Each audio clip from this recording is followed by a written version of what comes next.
Abure or Apapa, who is the authentic Labour Party chairman. What started out as a minor distraction in the Labour Party leadership is snowballing into something unintended, all thanks to the press. But what is really the true state of affairs? Who is the true authentic chairman of Labour Party right now? To help our understand the situation, let's reason with this and let's take this analogy. Though there are processes to everything in life, Osinbajo is the vice president and the next in line to the office of the president of the Federal Republic of Nigeria. In fact, it is his right, which is unopposed. But if by this evening Buhari can no longer be found, or Buhari cannot be deemed fit to become president again, can Vice President Osinbajo just wake up and declare himself president because he's next to Buhari, because he's the second person in Nigeria, second citizen and the vice president? What's our answer? It just says a big no. Osinbajo must wait for some legal encumbrances, like the president not transmitting power to him while he was traveling. That has to be cleared first.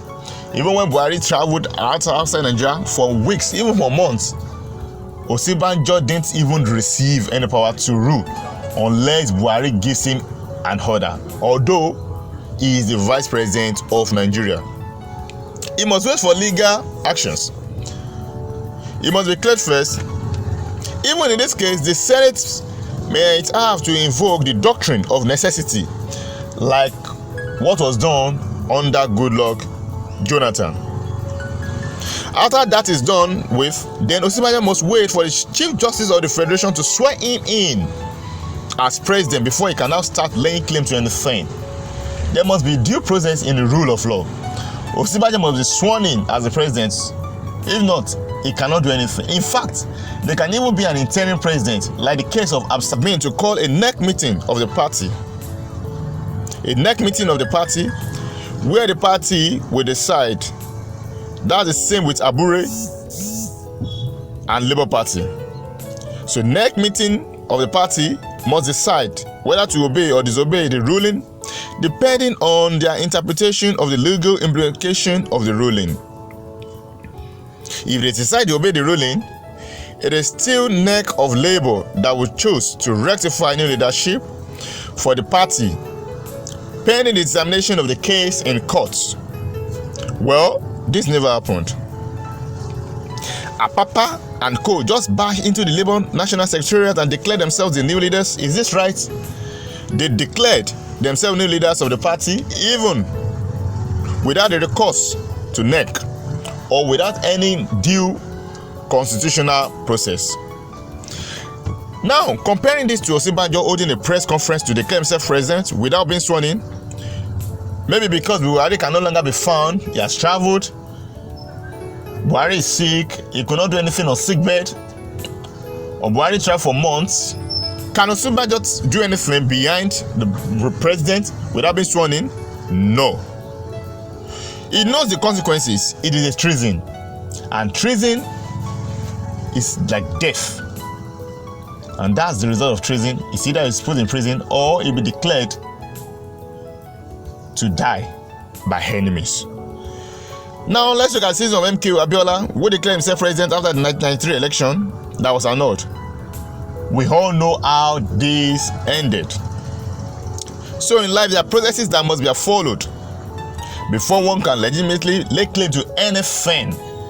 There must be due process that must be followed. Order, there must be an order. There must be a rule of law that must be followed before you can claim to anything. As of today, Apapa is just a middle-some interloper. He is so irritant in the Labour Party. And if he's not careful, he will go into oblivion. He won't be reckoned with forever until his end on earth. And even his own supporters with his own faction. Right now, Abure is the authentic chairman of Labour Party. Apapa can just be declared right now as an impostor sent to cause confusion in the party. If he's not careful, he will soon meet his downfall.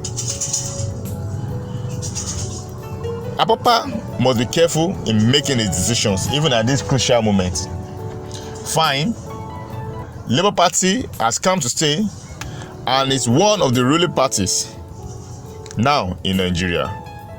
We saw how Labour Party even pulled ground, especially with the emergence of Peter Obi, who declared his ambition as president of Nigeria. We saw that a lot of people that came under Labour Party won due to the influence of Peter Obi.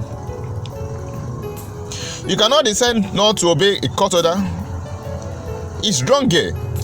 The comparison with vice president is also wrong because no court order is involved. Fine. Some people think that the comparison of MK Abiola, who became president in 1993, that is irrelevant. But we know that the rule of law must be followed and there's a constitution to follow. Apapa, according to some people, that they said is even one of the founding fathers of the party over 20 years ago. Oh, if he's one of the founding fathers, that does not mean the law should be breached, or it doesn't mean that the rule of law should be neglected. There must be due process. There must be due process. Now, if he's not sworn in as the chairman, he cannot call himself the new chairman or Labour Party. That's trouble in paradise. There's already enough trouble for Labour Party, which he has a case in court, not accepting the inauguration and declaring that Tinubu won't be inaugurated on the 29th of May. Although there are some speculations according to law that Tinubu has to be the president, he must be inaugurated as president of Nigeria come May 29th. And if there's any grievance, he must be taken to court, which they've already done. And if the case continues in court, and if they deem it fit that Buhari, I beg your pardon, that Tinubu is not fit to sit on the arm of government, it can be removed and another person can replace him. These politicians, some of them are miscreants. They are not obedient. So with their slogan, obedience, is Apapa obedient to the rule of law or to the law of the party? A person can never make a party. A party is joined by two or more people with like minds. Which faction of produced aspirants was recognized? Apapa must be careful in making decisions. He must be careful at this time because even though it's one of the founding fathers, anything can happen. People can merge, people can move to other parties, but whatever that has been written down will forever